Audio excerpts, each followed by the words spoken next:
20 minutes later, she walked in, shot me a dirty look, which I did my best to ignore. Hello everyone, welcome back to my channel Aura Zone Stories. Today we have a story where this woman did horrible things while her husband was away, and it didn't end well for her. Let's see how this story ended. Well, this story starts out like quite a few others have. I, being in the US Army, become attracted to a woman whom I end up marrying. At first, she's all I could ever ask for in a woman. Sweet, caring, cuddler. Doesn't really like video games like I do, but makes an effort to get into them so we can spend time together doing something we both enjoy. Let's call her TC. I met TC through one of the other soldiers I worked with, who we will call BB, Battle Buddy, since he was not at fault in this. It was in the middle of the week, and I had just gotten a work order finished up, and was taking a quick break for a drink of water. I heard BB asking a few other soldiers if they were open for a date for this coming weekend. Now, I knew from a few other friends that BB was straight, so I was curious as to why he was asking. Long story short, BB had a female friend who was looking for a date for a movie that coming weekend. I offered to go with his friend, big mistake, and she and I hit it off rather well, and continued to see each other. Months pass, it hasn't been enough time for me to consider marriage yet, but she has some spontaneous ailments, seizures, and they were legit spring up out of nowhere, since these only seemed to happen in her sleep, and my command wouldn't let me stay off post with her without being married. We got a courtroom wedding 2 weeks later. The added bonus, not only could I stay with her while she slept to be ready in case of another episode, but my TRICARE would fully cover her medical costs. I was happy, she was happy. I got to tell my command, now you can't stop me from staying with her, and we all lived happily ever after. Except we didn't. Things went well for a while, as I described at the beginning of the post. But after a bit, I started noticing things. Things like her needing to take her mother to the doctor's office quite frequently. Her mother was sickly, so I didn't think much of it at first, or needing to head to the Walmart one town over, because the one in our town didn't have what she needed in stock. Things like the car I bought and let her use seen parked in a lot next to several different trailer parks in a month. Well, as luck would have it, right as I started to get suspicious, I came down on orders to permanent change of station to Korea. So, sidelining the investigation until I was able to continue, I packed, hugged my wife goodbye, and let the army send me where they wanted me. I spent a year in Korea, then came down on orders for Texas. I went there. It was there that I found out exactly what was going on, courtesy of her mom, brother, and her aunt and uncle. This woman was sleeping with 60, not even kidding in the slightest, different men, most of them soldiers. Her excuse to her family was, I am weak and doesn't want to come out. So, he's pointing out the men I can sleep with, since he knows that they're clean. So, basically, this woman is using me as a paycheck and meal ticket, and screwing everything with a pulse that happens to be male. The icing on the cake is that 2 weeks after I get the good news, she calls me and confesses to cheating on me once. The only reason she confessed, she was pregnant. There was no way I could be the father, given that I was in a different state at the time, and the father was African American.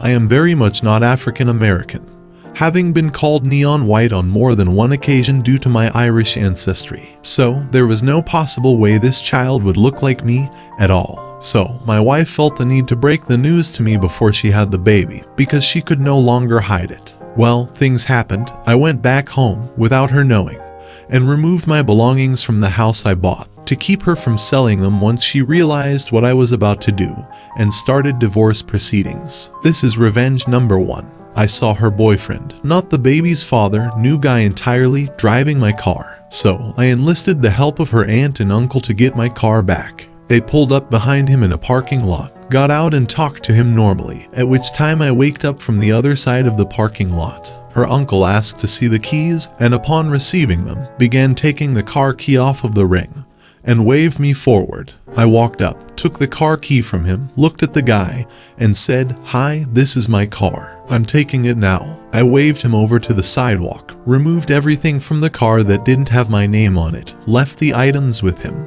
then got in my car and drove off. I found out later that day that he had packed everything and left her. Apparently, he had been living in my house, eating my food, sleeping in my bed, and wearing my clothes. Plus, she had been using the money I sent her every month to pay for his court costs, and child support costs. Well, months went by, our court date came up, and my lawyer recommended that I file for sole use of the vehicle and the property since it was obvious that she had committed adultery and didn't have a leg to stand on. We go to court, she counterfiles for the exact same, and since she refused to release the results of a paternity test, I get stonewalled.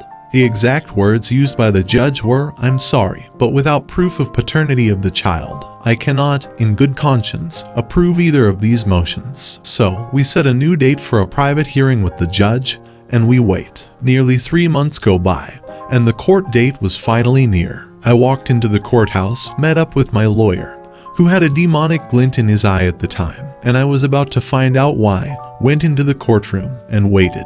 20 minutes later, she walked in, shot me a dirty look, which I did my best to ignore, and sat down. The judge came in 5 minutes later, the court was called to order, and the divorce trial commenced. Here, I found out just what had given my lawyer the twinkle in his eye earlier on.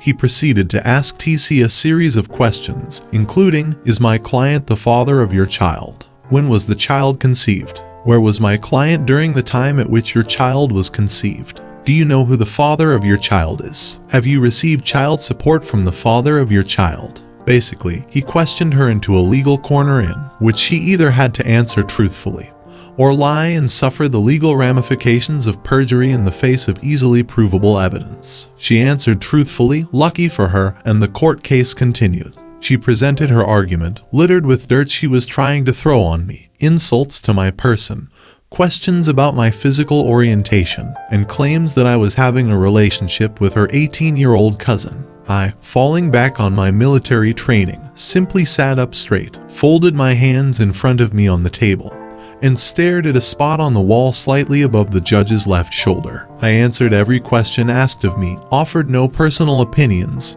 threw no dirt, and refused to sink to her level and question her physicality. Subsequently, she had a more and more confused look on her face as I refrained from bad-mouthing her like she was doing me, and the divorce trial went by rather fast. At the conclusion of the trial, the judge looked over the paperwork submitted one last time, then looked to the both of us. "Are there any closing remarks or claims that need to be made?" TC made one last parting swipe about me currently living with her aunt and uncle. I had rented my own apartment months ago, after finishing my military time and going back home, and I merely shook my head and resumed staring at the wall. The judge took one last look over the papers, set them down, and spoke the greatest words I have ever heard in my life. "Well, looking over the evidence and testimonies presented, there really is only one decision I can come to. Mister, I am approving your motions for exclusive use of the vehicle and property upon undeniable evidence of adultery. Mrs., the only one of your motions I am granting today is your request for a no-contact order, and that is more for Mister's benefit than your own. You seemed very combative and willing to cause him legal damage that he was not due, and your repeated attempts to overtalk me while I was reviewing the paperwork did not speak well of you. You no longer have a claim to either the property or the vehicle, and will not contact Mr. unless it is to have him clarify which items do not belong to you." TC had the audacity to work up a sniffle and ask the judge, "But where do I go? What do I do for a place to live?" The judge looked back at her and replied, "Well, Mrs., you have 30 days to figure that out, after which you will not set foot on that property again, or else you will be held in contempt of court." If I were in the military, I would not get into a relationship. Too many horror stories. There seems to be a general consensus among military wives that it's okay to do bedroom activity with other guys while my husband is off risking his life to support me. I don't know about military husbands, I haven't really known any close enough. I'm sure there are exceptions, but I've known a good number of military guys and military wives, and that attitude seems to get into the heads of even the nicest ones. I don't know why. I do know they justify it with loneliness and boredom. Long-distance relationships simply don't seem to work, so if I were in that situation, I would just avoid it. This person, though, this woman is horrible. She'll end up living in one of those trailer parks, at best. Karma will keep coming for her and I hope good comes to him. We've started relationship in high school when both of us were 18. Since we are both from same town, we could spend loads of time together. So, after high school, we continued on university by also going on university in same town. but not immediately living together. Everything was totally fine, and step by step she started to sleep over in my flat, to leave her stuff at my place, and our relationship was on a new next step. So, by the end of year 6 of relationship, we decided that we want to leave together. And since my flat was too small, we switched to a new one, bigger, better, and started together paying rent for it. That's the time when COVID had hit, and I'd say that was the good thing for our relationship, since we spent loads of time isolated together having fun, and having upgraded our relationship. Since we were so sure in that, we decided to leave rented apartment and take a huge loan from the bank to buy our own place, so big that we could easily leave there with 2 kids easily for the next 15 years. We spoke about that on multiple occasions, since the loan is big and will last for 20 years, and we were sure that we will be together forever, so no prob. I took the whole loan on my name, since my salary is way much bigger and since coming from more supportive family. But she was totally included in all of the stuff regarding it, from preparing that place for us, organizing it with architect, choosing furniture, etc. But I was the one with bigger savings who were paying all of it, in the end, luckily, since I now do not own nothing to her financially. So, when we moved to that new apartment, prepping space, etc., we decided to go to the seaside to 2 weeks to chill out. And still everything was awesome, I had no doubts in anything. Sounds like great love story so far, right? So 2 months ago, I noticed different behavior by her. Like we are watching TV series, but she keeps scrolling on phone. When I ask her something, she do not remember my question. When we go out on drink or lunch or dinner, I am the one who is starting conversations on different topic. She was saying, yeah, alright, that she is having no period on her job, and that is why she is way more thinking about it. So I was like, okay, if you have some kind of mobbing or not feeling okay with that job, PLS switch it. We can live also without your salary for some time. Your mental health is the most important for us. And in multiple occasions through the relationship, I was the one who was extra supportive and always being there for her after her falls. But besides that, there was even more. Even since I was not a policeman type of guy checking her privacy, phone, Instagram account, etc. I am also without the Instagram account, but normally lots of my friends do have it, and they like to share me some car pics, memes, etc. And when I cannot open that without account, usually I'd send the link to her and take her phone just to open it. Of course, I asked before any of that approach of using her Instagram, is that fine for her to do so?